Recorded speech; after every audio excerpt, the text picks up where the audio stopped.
just, and you gotta hold your hat. It will blow away.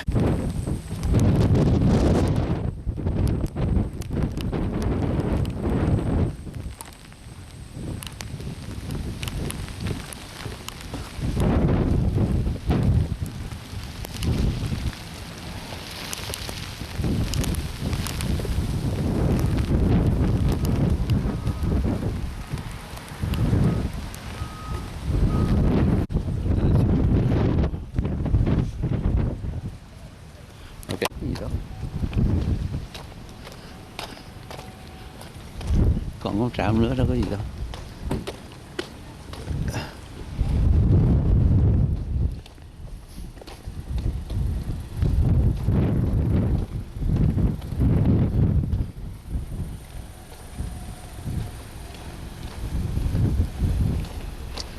Nếu trời mưa em đón đi mấy cái treo đó phải trời khô được, trời mưa là chết á. Gió nãy mà gió ba người luôn mà phải chở nhau.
Tay lạnh quá trời lạnh.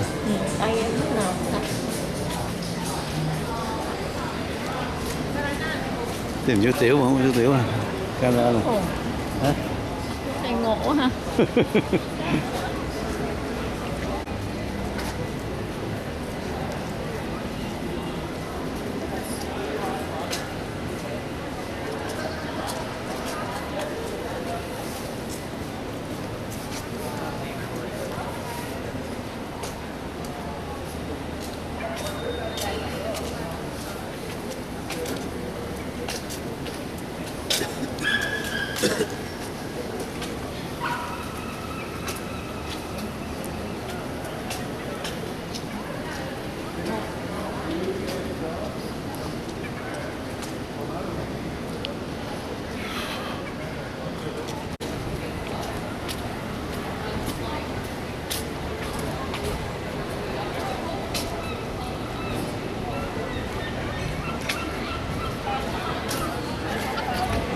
Đi qua kia đi hả? Qua kia đi. Đừng đi bộ, đừng đi bộ.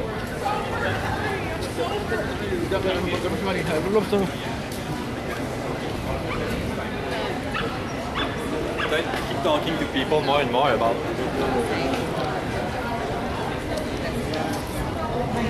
Ăn chơi dữ.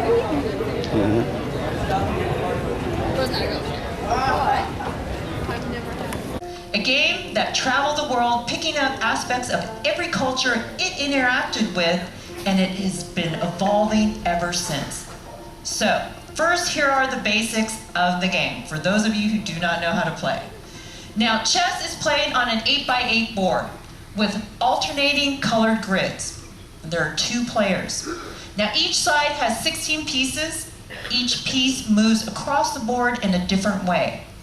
Now, the objective of the game is to trap the opponent's king so that it can't escape, which is called checkmate. And if that sounds kind of similar to war, that's because it is. Now, chess has always been a game about strategy and conflict. And here's Jimmy Stein. Now, he's a game designer and he teaches the history of games at New York University.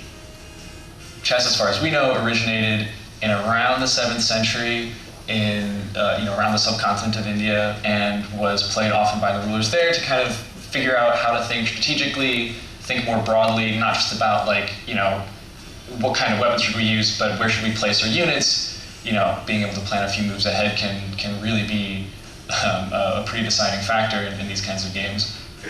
Now, the early version of chess was actually called chaturanga, which is also a yoga push-up for those of you who know. Now, chaturanga means having 4 limbs, and it's referred to 4 parts of the military. The pawns are the infantry. They can only go forward, like soldiers on the march. The knights, well, they're the cavalry. They can jump, like horses. And the rooks, those are the chariots. And the bishops are, for some reason, elephants. And I guess elephants were definitely a military thing of the past. Now, actually, the shape of the piece kind of looks like an elephant tusk. And it wasn't until much later that people actually realized it also looked like a mitre, which is a hat a bishop wears. Anyways, from India, chess spread far and wide. Persia, North Africa, Italy, Spain, Greece, Northern Europe, Russia, East Asia. But it didn't just spread. Each place it went to, the game took on some of the local rules and variations. We don't have a ton of details about how it happens, but like a lot of folk games, it gets played, and then everybody thinks they have a better idea of how to play it. And different kinds of house rules basically start to pop up. And so the chess that we know today is obviously very, very different than the chess that was played in the 7th century. Now, chess reached new heights of popularity in Europe during the Middle Ages. And it's around this time that the modern rules start to get codified. Take the queen, for example. Originally, it was the weakest piece that moved in just one space in one direction. But in the 15th century, chess was very popular in Europe, where powerful queens like Isabella of Spain were on the rise. Now, historians, they argue that this may have pushed chess players to give more and more power to the queen instead of the king. Today, we all know it is the most powerful piece on the board, moving any number of spaces in any number of directions. But of all the ways chess has reflected the place it visits, there's perhaps no better example of chess reflecting the time it was played than during the Cold War. Now, during that time, the United States and the Soviet Union, they were locked in a decades-long struggle for world dominance. And this 2-player table game became part of that conflict. Chess during the Cold War was really intense. And it's kind of bizarre how much of our own national integrity we put on the backs of people playing a board game. Chess has always been a sort of proxy war, and during the Cold War, it really comes to a head there.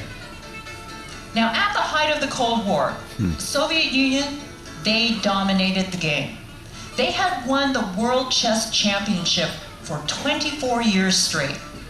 And in 1972, a Russian, Boris Spassky, was the defending champion.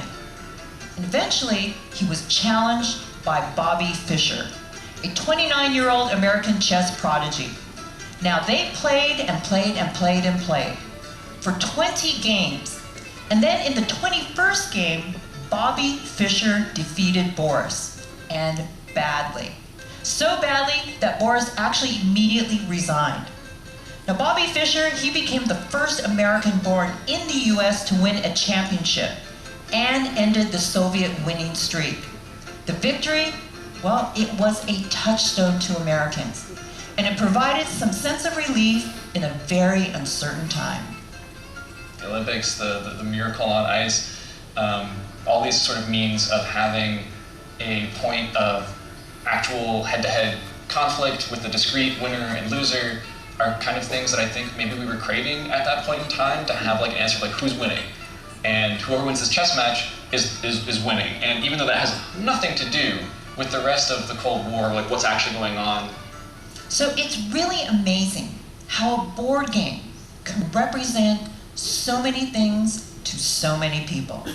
And today, there are tons of styles of chess and players draw on with different influences just to make the game their own.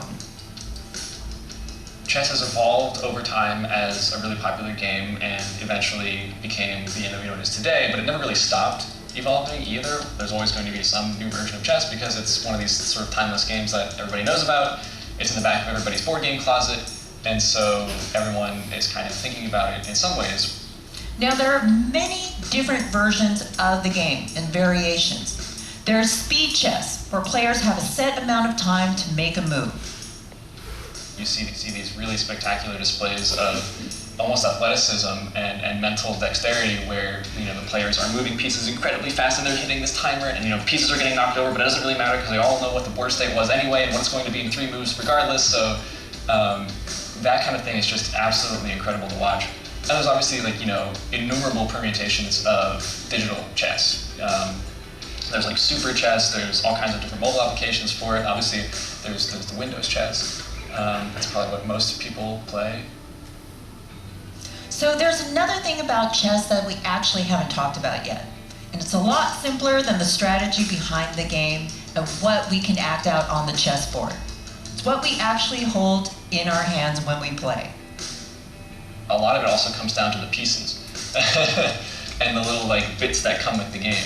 They're attractive, they're eye-catching. They have a lot of personality within them, and they can reflect a lot of what you value, as a player, as a society. It can be an heirloom. Some of the oldest chess pieces that we have are huge. They're like these big, basically figurines that were played that would take like a whole hand to move around, because it was kind of a statement piece in a lot of ways. It was a sign of wealth in many ways to have this sort of ornate set of statues that you just kind of were able to play a game with as well. There's the Lewis chess set. Now, this is one of the few complete surviving medieval chess sets. There are also incredibly intricate chess sets from 18th century China and India. There's a communist propaganda chess set depicting the fight between communists and capitalists. And just a little known fact, you are not allowed to lose when you play the communist side. Just a little joke there. There's also a surrealist chess set created by artist Man Ray. There are themed chess sets for anything you can imagine that's out there. You've got Russian doll chess sets, safari animals, Lord of the Rings. There are giant chess sets. There are beautiful French potteries, and there's even a chess set that was designed for outer space. And there are so many different versions of this simple game for a very good reason. This game, it has traveled through time and space, picked up bits and pieces all along the way. And when you think about it, this is kind of the same thing we do when we travel. We take a little bit of all the places we've seen and we change and we grow. And sometimes what we change is our perspective. Like sometimes the more we look at simple things, the more complex they actually seem. Which brings us to our next game, checkers. So yes, the game that you know and what you learned as a kid. And this is actually the game you probably learned before you started playing chess. Well, friends, I'm going to blow your minds 2 times in 1 sentence. First of all, the game of checkers as we know it wouldn't exist if it wasn't for chess. And checkers is more complicated than it seems. Now checkers, this is another board game played on a grid board. And it actually borrowed that from chess. Now all the pieces, you probably already know, move in the same direction on the diagonals, and all you have to do is hop over your opponent's pieces and capture them. That's basically it. So no fancy moves, no special rules. So it sounds pretty easy when you compare it to chess, right? But it's not. Because of how straightforward this game is, coming up with a winning strategy can actually be very difficult. I still stare at the board for a good 5 minutes every time I need to make a move in checkers. Because, you know, the toolset that I have is simple, the toolset that my opponent has is very simple, and because of that, it really narrows down the strategies, which almost lets you, you know, see the mind of your opponent a little bit more easily because they have fewer options as well, which I think is kind of exciting. So the number of possibilities in any game is huge. Actually, incomprehensibly huge. Like 500 quadrillion huge, and that's 20 zeros. And I'm not exaggerating. Literally, there are a number of possibilities in one single game. And this complexity, well, it led to a whole set of people trying to understand this children's game in a very remarkable way. Now, back in the 1950s, when computers were barely a thing, a handful of early computer pioneers wanted to taste the limits of computing power. Specifically, what they wanted to know is there such thing as artificial intelligence? Now, one programmer, Arthur Samuel, thought that checkers was the perfect way to measure intelligence. So what did he do? He created a program that played checkers, which doesn't sound like much today in our digital age, but back then it was revolutionary. And here's why. The program remembered every position it had ever seen and developed its own strategy the more it played. So in other words, this program was learning. Now, decades later in the 80s, another programmer named Jonathan Schaefer wanted to push this idea even further. He was completely fascinated by how complex checkers actually was. And Jonathan didn't want to just build another computer program that could play checkers. He wanted to beat the world's best player. Introducing Marion Tinsley.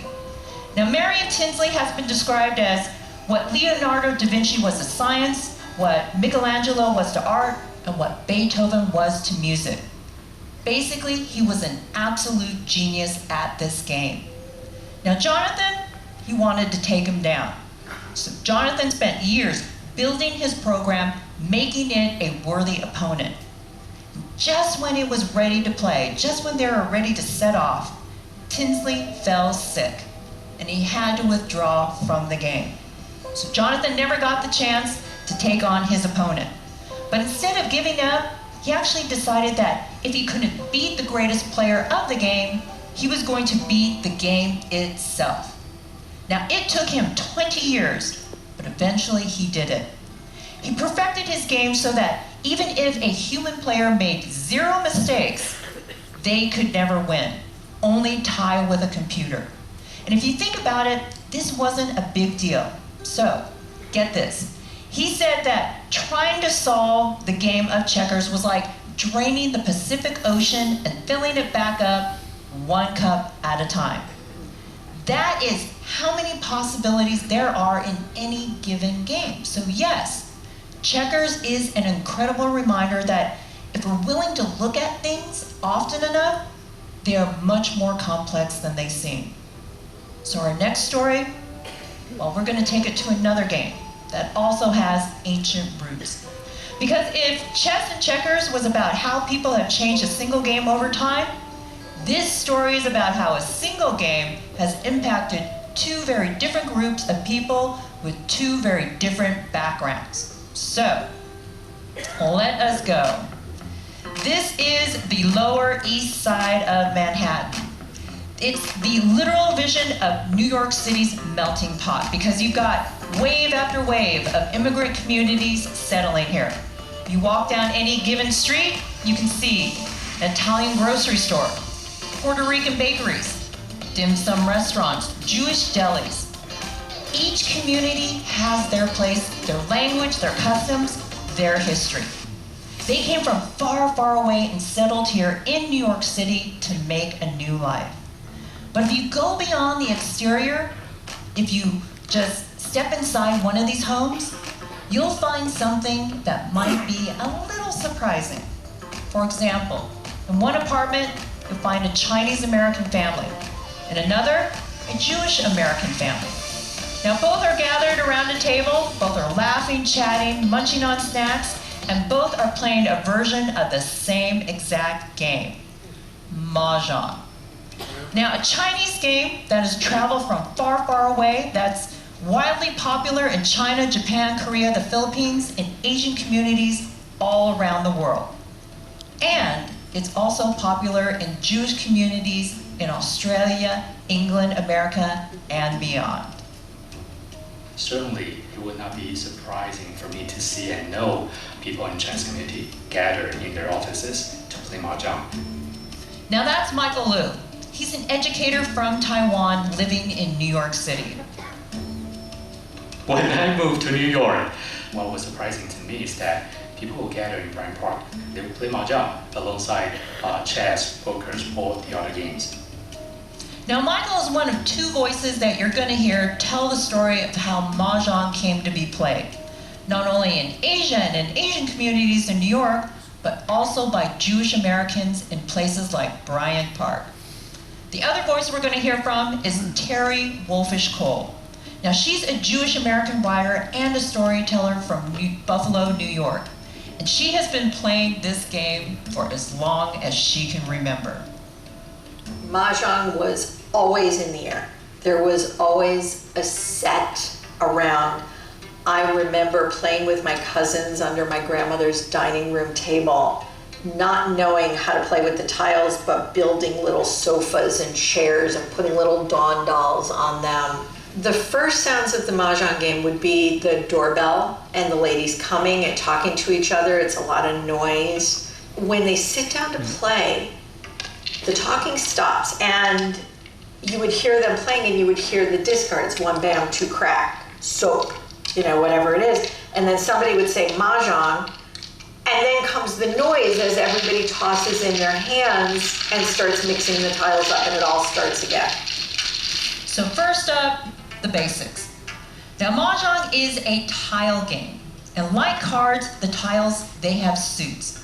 But instead of simple shapes, the suits depict intricate things like birds, flowers, winds, or bamboo, which is called BAM by players like Terry. Now they are beautiful and intricately carved into the tiles. So when you play, you can feel the grooves of the birds and flowers right underneath your fingertips. But like with so many games, we actually do not know the exact origins of Mahjong. But we do know it all started in China. The game was settled around late or mid 19th century during Qing Dynasty. When I used the word settled, I mean it was settled as the way we see it now, which implies that it had begun much, much longer before that. And there were several versions of who started that and why they started the game. Now, what we do know is that by the turn of the 20th century, Mahjong was popular across social classes in major Chinese cities. It also caught the eye of foreigners who lived in China, and especially in Shanghai. Now today, Shanghai is a major center of trade and it's an international hub. It was like that back then as well. So you've got this eclectic mix of cultures and people helping Mahjong spread. Soon, enterprising Americans were trying to figure out how to bring the game to the United States. Now first, the game, well, it trickled over by wealthy expats who told all their friends, who told their friends, and so on. So people gathering around, would not only play mahjong, they would create the whole ambiance, the incense, the lantern, the music maybe, to create this exotic environment. Now mahjong, it was a way to appear hip and cool. And there's a reason for all of that. In the 19th century, the fashion, culture, and the art of Asia was all the rage in Europe and the United States. Wealthy people, they were obsessed with Chinese porcelain and pagodas and other things that were labeled exotic. So entrepreneurs, they brought the game over to the States to appeal to that crowd. But as with any fad, the mahjong craze started to die down within a few years. And that could have been it for the game. But then, in the late 1930s, well, the game, it found a new group of fans. And this time, it was another immigrant group, middle-class Jewish women. And here's why. So at that time, many women, they didn't work. Pretty nice. But instead, what they did is they spent their days hanging out and playing cards. Now, wealthy American women, they played games like bridge. But Jewish immigrants, well, they weren't often invited to those games. So they had to find a new game that was just for them. And they did. It was mahjong. So soon, with the help of the National Mahjong League, this game that belonged to one group of outsiders became a way for another group of outsiders to do just that, belong. The league started with 32 members, just a group of friends gathering together. And within 4 years, there were 35,000 members. And today, there are over 350,000 members. And all these 350,000 people, they play a game that is similar to the Chinese game, but is absolutely, sometimes really different. So what are the differences between Chinese mahjong and American mahjong? Well, in both Chinese and American mahjong, a typical game has 4 players who sit around a square table. Now the game starts with shuffling the tiles.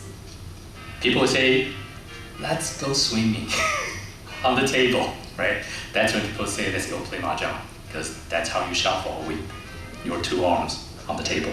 The sound of shuffling, there's just no hiding of shuffle, because there will be sound of clicking, clacking sound, and that sound is always going to be so penetrating that if you hear that, you will know, okay, our neighbor from upstairs are playing mahjong, or downstairs, or next doors. Next, what the players do is they build 4 walls, stacks of 2 tiles, one on each side of the table. Then there's a roll of the dice to determine who goes first and where to break the wall, or where to start dealing the tiles out to each player. Now in American mahjong, there's an extra step. It's called the Charleston. Now this is basically a way for players to swap tiles before the game. The game proceeds with players taking new tiles, keeping the ones they want, and discarding the ones that they don't. Now they take turns going around the table, and in Chinese mahjong, the goal of the game is similar to gin rummy. It's to get matching combinations, and specifically a few sets of triplets plus a pair. Now here's where the biggest difference comes between Chinese mahjong and American mahjong. Now in American mahjong, the winning hands are completely different, and they're constantly changing. Each year, the National Mahjong League publishes a card that dictates the winning hands. And this is a page from the 2021 card. As you can see, there are dozens of combinations with different point values. Now these change with every card every single year. When the new card comes out, which is sometime around April 1st, it's a big deal. Players from coast to coast are going to their mailbox every day wondering if today is the day their mahjong card will be there. Knowing it's going to change again, it's exciting, it's fun. We love it. It's a big deal when the cards drop. In American mahjong, well, this is just one variation of the game because there are dozens of versions within China alone. There's a Japanese version called Riichi, a Korean version, Filipino, Singaporean, Malaysian, Thai, Vietnamese, and even a South African version. There's even a version played for the American Air Force bases. But of all these variations, they all came from one single place. I am aware when I play Mahjong that I am playing an American version of a game that originated in China. I am playing what I now call American Mahjong, but I originally thought of as Jewish Mahjong. So I feel like I'm doing a Jewish thing, but I am aware that generations back, somebody culturally appropriated something. Now, it can be difficult to draw the line between appropriation and appreciation. And when Michael first moved from Taiwan to the United States, he was surprised that his country's game was so popular under slightly different rules. And for him, well, it all comes down to intention and respect. In a way, they are learning and using our cultural heritage in a way that they thought would make the game last or approach or engage more people. So to me, there's nothing wrong about that intention. I do see the criticism if somehow the history part, the cultural aspects, the cultural essence of Mahjong gets lost. And that's when I would say, let's make sure we all still remember or try to find a way to remember where Mahjong came from and how it was. So here's the amazing part. So despite the different backgrounds, despite the different variations in the game, the differences in their lives and how they came to the game, both Terry and Michael think of the same thing when they think of Mahjong, and that's family. For people in Taiwan, Mahjong is considered the national essence. Whenever they talk about Mahjong, they would say, let's play national essence. As far as I can remember, every Chinese New Year we will gather, and there's no Chinese New Year without Mahjong games. It just reminds me of the quality time that family would have. Being able to gather and have fun is something that will be a treasure. It's a treasure. Now Terry, she also views the game as a treasure for generations of her family. She showed us a collection of Mahjong sets that she's gathered from the women in her life. Now some of them, they are humble and everyday. And some of them, well, they are for special occasions. But all of them are definitely treasured. I have my grandmother's friend Lillian's set. I have my mother's friend Judy. I have her mother's set. I have my grandmother's set, which was given to me while my grandmother was still alive. I was very clearly that day handed my inheritance. The moment I knew I really had arrived and been welcomed into the sisterhood was a day in Florida about 10 years ago, and we sat down to play Mahjong in the backyard, my mother, my daughter, my grandmother, and I, and it was like this little miracle that happened. 4 generations of women in my family just passing the time, playing Mahjong together. That day was a gift, and I have a photograph of it on my wall, and I just treasure the fact that my daughter knew my grandmother, that my daughter is so close to her own grandmother that there's a lot of love in that picture getting handed around with the tiles. I love that. And I love it because games, they connect us. Friends, family, they bring us all together. But our next story, well, this is about the final thing that games can do. They can create a space for us, remind us of home, and remind us of who we are. And this game is dominoes. Now, for most of us, dominoes probably means flipping tiles. And there are so many crazy domino toppling records. The most dominoes ever toppled? Well, Well, that's 4.5 million. It was toppled by 89 people from 13 countries. The most dominoes toppled in a spiral? Well, that is 84,790. Now, the tallest domino structure, 30 feet or 9 meters tall, made with over 8,000 dominoes. And of course, there is my personal favorite, the largest human mattress domino. 2019, and you may ask, what exactly is a human mattress domino? Well, I think it's something you're just gonna have to see.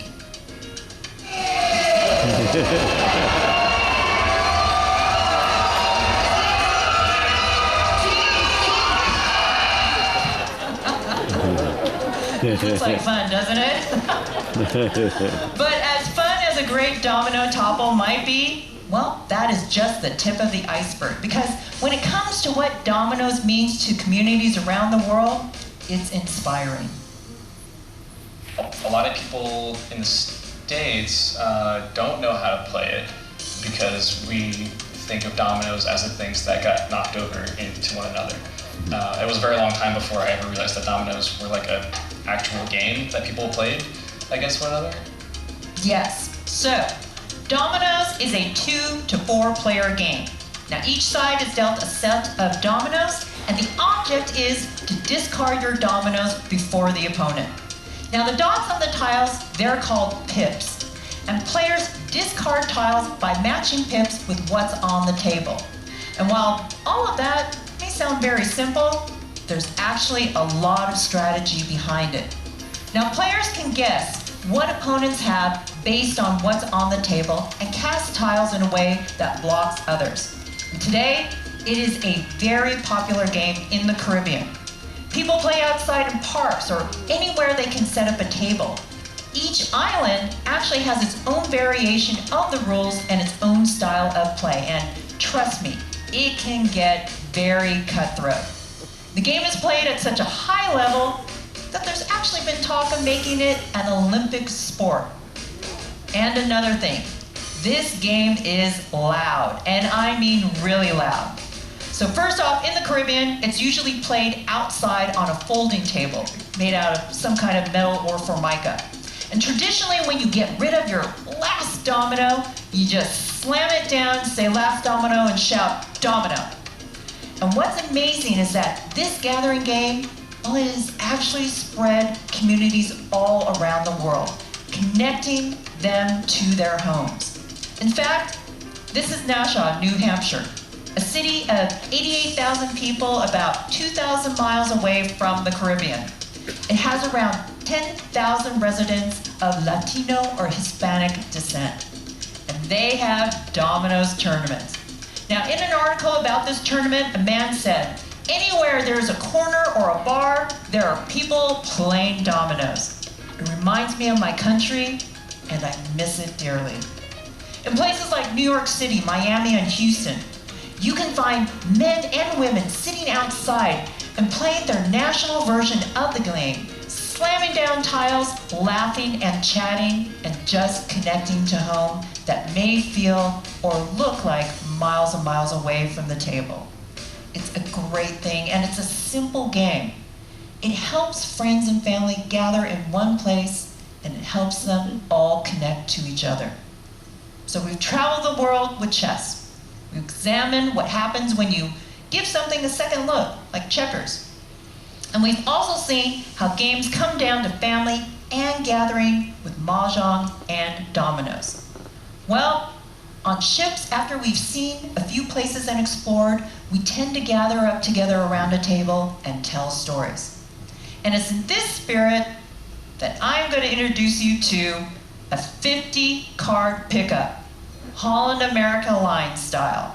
So, Holland America Line's 52 stories about cards that you never knew. 52 stories for 52 cards in a modern deck, and I know that we only have probably about 5 or 10 minutes left, so we're going to do this really, really fast, starting right now. So, the first deck of cards has been traced back to the 9th century China. The first printed deck only had 32 cards and was played with dice. Cards have been printed on paper, wood, and even bone. Now, the oldest surviving cards are from the 12th century Egypt. Cards first appeared in Europe before the 15th century, and one theory says that it was brought from Asia to Europe by bored soldiers during the Crusades. Before that, you had hearts and spades and diamonds and clubs. But there used to be cups, coins, swords, and polo sticks. Now, German sweets had acorns, leaves, hearts, and bells. The French, well, they used hearts, diamonds, clubs, and spades, what we use today. And some think that the suits actually represented different classes in medieval society. Hearts represented the clergy, spades the nobility or military, diamonds the merchants, and somewhat disparagingly, clubs are the peasants. Now, the King of Hearts is the only king without a mustache, and he has a sword through his head, so he's sometimes called the Suicide King. Now, the face cards are sometimes called the court. The Jack of Spades and Jack of Hearts face sideways, and they're called one-eyed jacks because only one eye is visible. Now, the Queen of Spades is the only queen that faces, oh, wrong one there. Let's go, Queen of Spades. Almost there. So all the kings actually have swords except the King of Diamonds. Now, he has an axe. And by the way, card sizes weren't standardized until the 19th century. But before that, the sizes actually varied by whoever was printing the cards. Now, the back of the cards used to be plain. A British stationer added patterns which made it hard to mark and to cheat. And you know, now that you never have to turn a card upside down to see what it is, that little design actually started in the 19th century. Speaking of design, the fancy designs and logos printed on the Ace of Spades are there because of James I of England. He wanted cards to have physical proof of tax payment. The logo on the ace became proof. And by the way, forging aces, that was a big deal and a capital offense, which may be why the Ace of Spades is sometimes associated with death, but we'll talk more on that a little later. Now, handcrafted cards were so prized that they were considered investments. People actually reused cards for wedding announcements, music scores, and even love letters. There's a British rule that swaps the value of the king and queen cards, and if the reigning monarch is a queen, that is what they use. Now, the collector with the largest card deck collection is Li Fuchang of China, and he has 11,087 sets. Now, the record for the most jokers, though, well, that is Tony DeSantis of Italy with 80,520 jokers. Collects a lot of cards. Now, the world record for most cards held in one hand is 326. The world record for memorizing a deck of cards underwater goes to Sharma. He memorized and arranged a deck of cards in 3 minutes and 42.5 seconds. Now, the tallest house of cards stood over 25 feet and about 7.5 meters tall. The art of throwing cards is called scaling, and the record for throwing the farthest card is about 216 feet or about 66 meters. Fastest throw? Well, that is 91.96 miles per hour or 148 kilometers per hour. Now, there's a myth out there that a really experienced card thrower could actually kill someone with a single card. It's a myth, not true. Now, cards, they became popular among magicians as early as the 15th century. There's a famous card trick out there called Out of This World. Now, a magician asks a subject to guess whether a card is red or black without looking at it. Then they go through the entire deck, and by the end, the magician reveals that all the cards were perfectly sorted into a black and a red pile. Now, this trick, well, it stumped Winston Churchill so much that he asked to see it a half dozen times. Now, during World War II, the card manufacturer Bicycle worked with American and British intelligence forces to create a covert tool.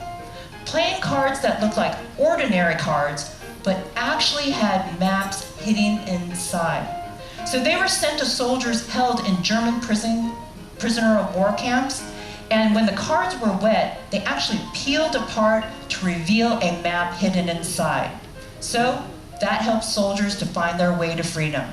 At least 32 people made their way out of a prisoner of war camp in Kassel thanks to these cards. Now, there were also spotter cards, cards that featured illustrations of enemy tanks, ships, and aircrafts to help the military easily spot the enemy. Now, most casinos nowadays, they use plastic playing cards. That's because plastic is easier to handle and it lasts longer. It's also harder for players to write on plastic and cheat with them. Now in Las Vegas, decks, they're used for about 12 hours before being discarded or sold. And that's to prevent cards from taking on any distinguishing marks or bends. Now when the decks are retired, every card has to be accounted for. Now most cards are made up of 2 layers of paper with glue in between. And the glue helps make the card hard to see through. Now the Joker card, that was actually an American edition. The first description of blackjack was made by Miguel de Cervantes, or the author of Don Quixote. Now Go Fish, that was New York in the 80s. And a perfect shuffle, well that involves cutting the deck evenly at 26 cards and shuffling precisely 8 times to return the deck to its original order. Now tarot cards, these were actually originally just extra cards added to the existing decks for trump games like bridge. Solitaire on the other hand, well that may have started out as a form of fortune telling in the Baltics. And speaking of solitaire, if you have ever killed time in an office with Microsoft Solitaire, how many of you have done that? You are not alone. It is actually one of the most played games in the world. More than 100 million hands are played daily. Now poker, this can be traced back 1,000 years, originating in China or Persia before it popped up in Europe. Wild Bill Hickok. He was a Civil War hero, lawman, and skilled gunman who won many, many shootouts. But he was also a gambler. It was said that one day, Wild Bill, he sat down for a game of poker and took the only open seat. Now the back of the seat actually faced the door, so Bill didn't see another poker player walk in. And he also didn't see the gun being drawn. Now Bill was shot point blank, and he actually died holding 2 black aces and 2 black 8s. And to this very day, that hand is still called Dead Man's Hand. And finally, the longest poker game lasted 8 years. 8 years. And about $10 million was exchanged. So, there you have it. 52 stories from around the world about cards. So that's a story about some of the games that we actually play here on our ship. But there's really one big question left. Why do we do it? What is the reason that games even exist? Well, to close out our talk, I'm going to go back to Terry. Now she said something about mahjong and about family that really summarizes why we play games. Jewish people in synagogue, we have a saying, Lador Vador, from generation to generation, and usually that refers to religious practice, religious custom, prayers, values. The game itself was passed from my grandmother to her daughter, from my mother to her daughter, from me to my daughter, and there we were all coming together over this thing, this game. So what's true about mahjong? Well, is actually true about all games. They're passed from generation to generation, played in different ways by different people across different times. But when it really comes down to it, the reason we play games on board our ships is because the games are just like travel. Games, they connect us. Whether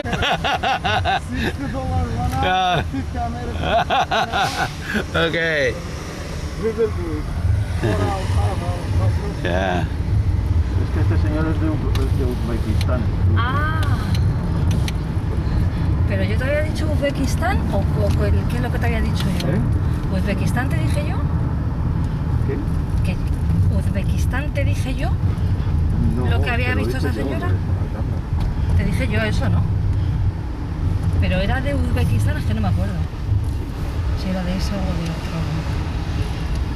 Yeah, we were watching Italian movie. Oh, I thought it was. Catani. Catani. Spanish act. Did anyone watch the soccer last night, yesterday? Ah, The women's soccer. Who celebrity and Holland America have a cruise to Thailand, Singapore, Hong Kong, and Vietnam. The northern, the central, and the south.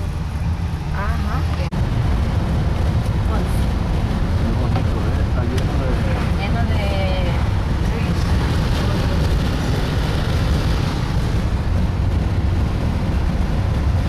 Russian sea. Very beautiful. You went to this church, right? In Greenland, in the town? The little church? We on the way to Mexico in Halifax, country by Russia, and with one couple There was a from Spain. concert. On the ship? On the church.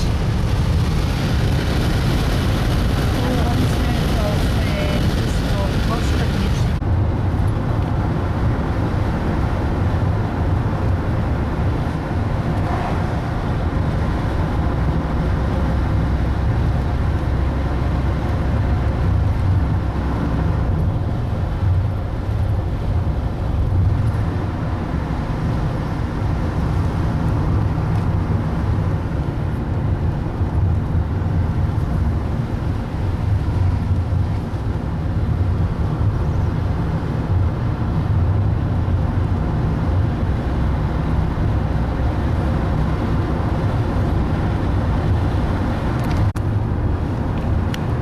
Jackie Chan still communist.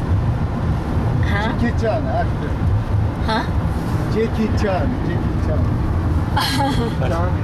Still communist. He's communist actor. Yeah, communist. He's a But communist. we are not Chinese. We are Vietnamese. We are originally from Vietnam. Oh, you Vietnam. from Vietnam? Yeah, not, Vietnam. Not China. Soviet Union and Vietnam. Yeah, Oh, Vietnam. yeah. Yeah. Very close during the old time. In the war, Russian. Yeah, in war in Vietnam War a lot. Vietnam fighting with America. That time you in Russia or here? You in Russia? In To enter the... Oh yeah, oh yes. And yeah. From the beginning, yes. You don't have the papers. Oh yeah, A lot of Mexicans, they just cross the border. Yeah. But they live illegal in California a lot. California and Texas, because right at the border.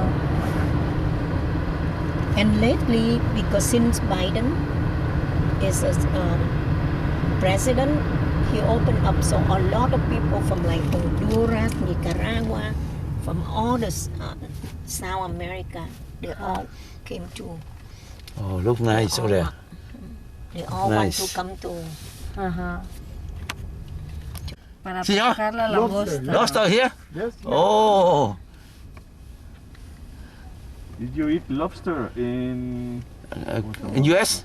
St. John's or no? No. Did not. We were told that the lobster there was Good?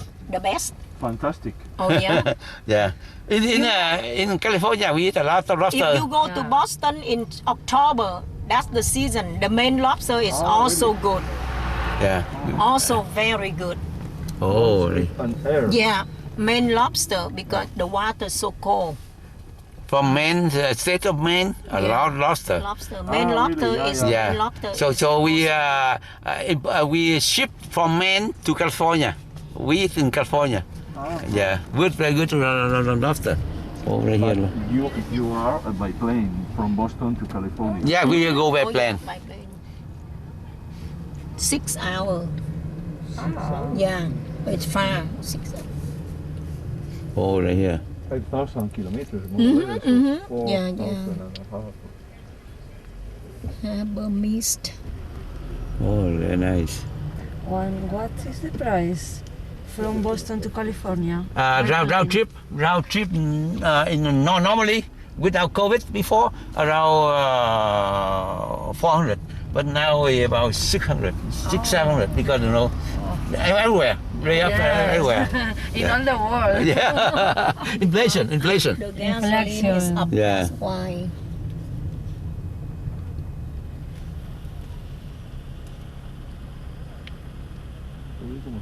Oh, too bad it's foggy, huh?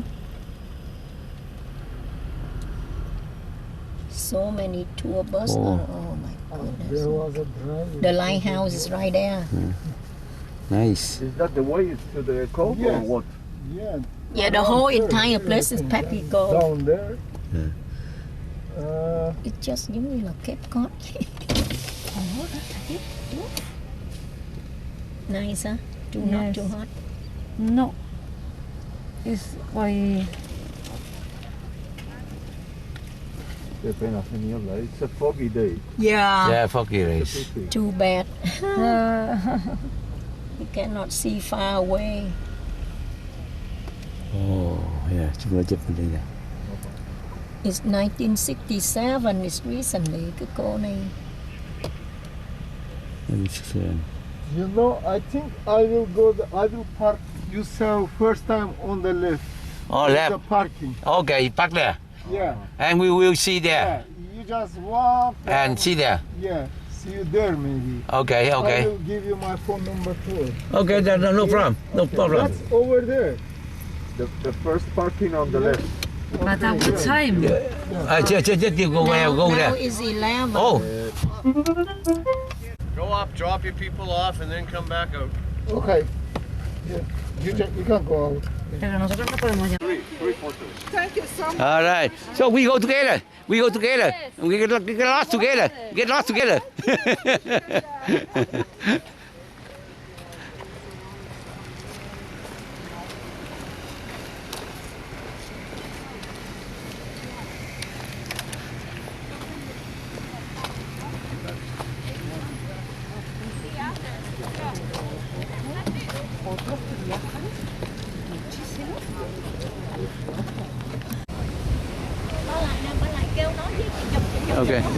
Ok, ok, từ từ.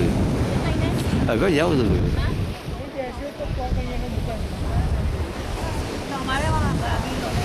Ok, ok, xuống đi.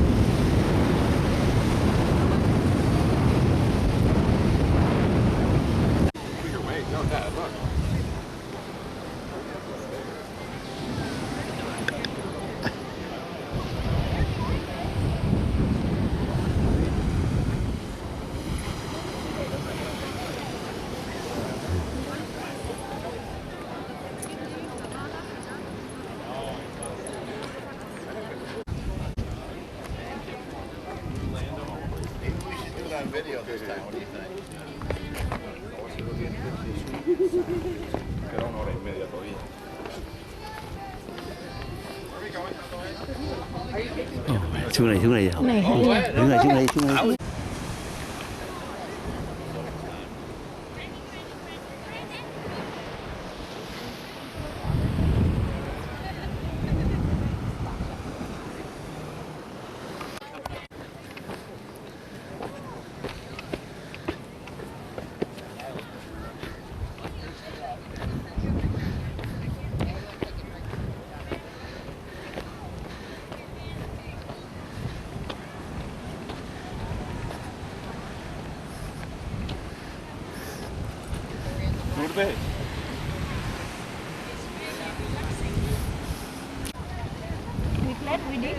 Yeah.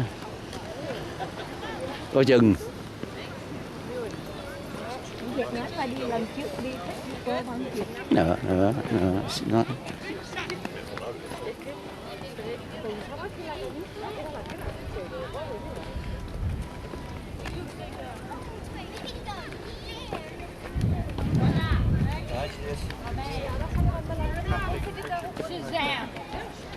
I think they're here.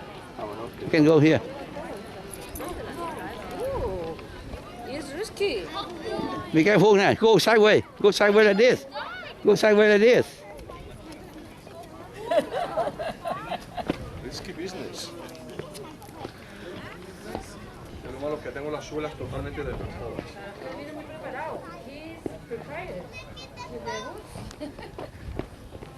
Yeah, you have to wear hiking shoes.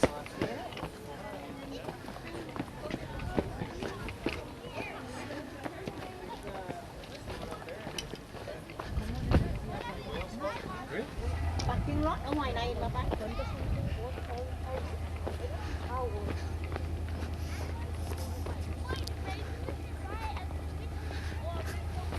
All right.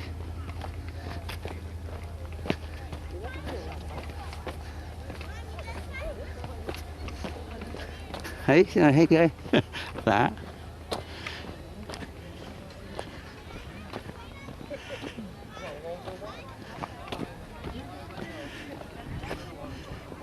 Đây ta, ngoài hả? nào cũng được. Lên lát. Đâu, này chứ. Nào. Lên ngõ này cũng được, lên ngõ này cũng được. Đi quay. Yeah. Đúng rồi, đúng cái này. This way. No, we did not go on this Then side. go there. Go turn around right there. This is the, I think this is the red. Very nice. Yeah.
Okay, go.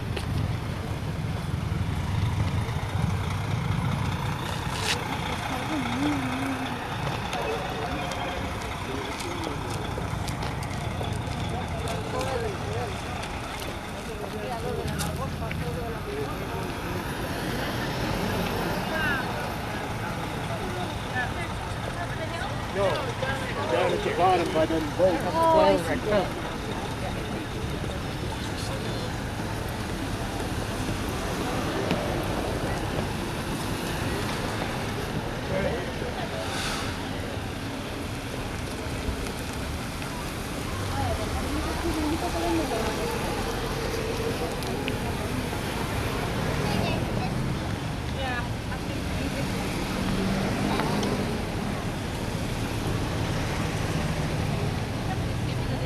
There you are. Yeah. From Highlands.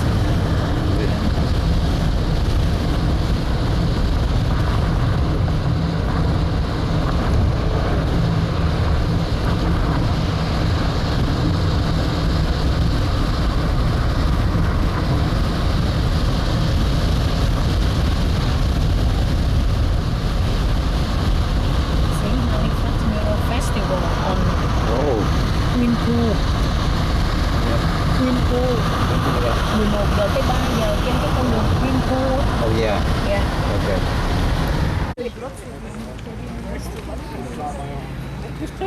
Hả? À, thì đi thăm ơn, không vòng thăm ơn nữa. Cái này hôm trước là đây nằm cái vòng ở đây nè. Well, with that, yeah, that's make that much difference with you. But yeah, Say it. because they Canadian Americans kind of, you know, like there's things to do, right?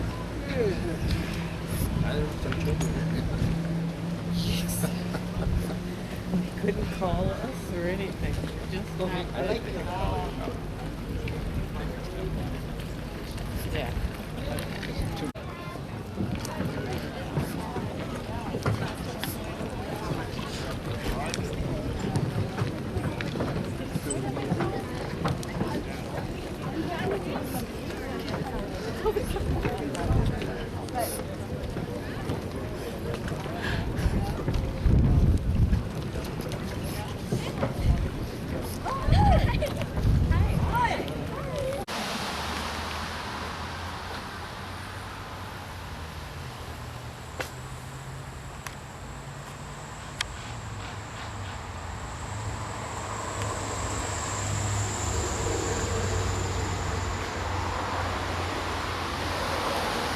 Titanic Bridge.